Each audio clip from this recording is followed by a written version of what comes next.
Bonjour, je m'appelle Anouk Caron, je suis copropriétaire de la ferme Rustique Bison et je suis aussi membre du conseil exécutif de la FRAC. Aujourd'hui, je vais vous parler d'un des enjeux sur lesquels la FRAC travaille, sur l'exonération pour la taxe de bienvenue du FIRA et du FUSA. N'inquiétez-vous pas, je vais tout vous expliquer c'est quoi, là, ça sonne vraiment chinois. En fait, j'ai fait partie des relèves qui a eu accès à une terre avec le FIRA. Donc le FIRA, c'est le Fonds d'investissement pour la relève agricole, qui est vraiment une méthode alternative pour avoir accès à la terre.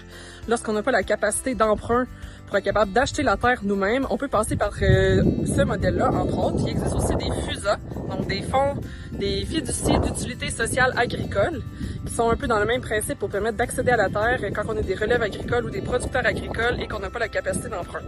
Donc, c'est des modèles qui prennent vraiment de l'expansion, qui ont vraiment du potentiel.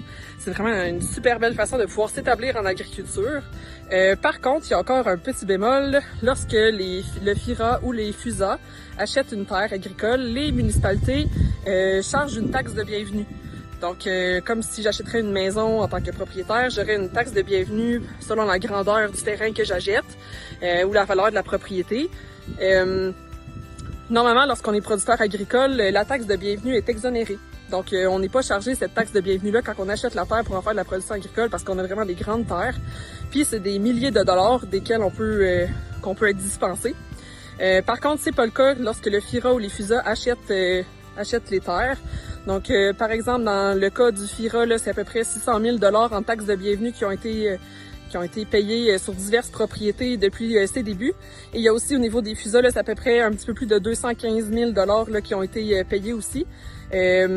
Dans certains des cas, la facture est refilée aux relèves ou dans d'autres cas, cette facture-là empêche les fonds de pouvoir ou les fiducies de pouvoir accéder à plus de terres. Donc, c'est un enjeu auquel on est vraiment sensible parce que ça vient jouer dans la liquidité des relèves qui, justement, utilisent ce modèle alternatif-là pour pouvoir s'aider financièrement. C'est le cas aussi des FUSA. Dans le fond, l'objectif, c'est d'être capable d'acheter le plus de terres. C'est des terres qui vont être gardées en culture, qui vont servir à faire de la production agricole. Donc, c'est pas vraiment logique qu'on n'ait pas l'exemption. Donc, je vous invite à partager la vidéo pour essayer de sensibiliser plus de gens aux enjeux sur lesquels la FRAC travaille.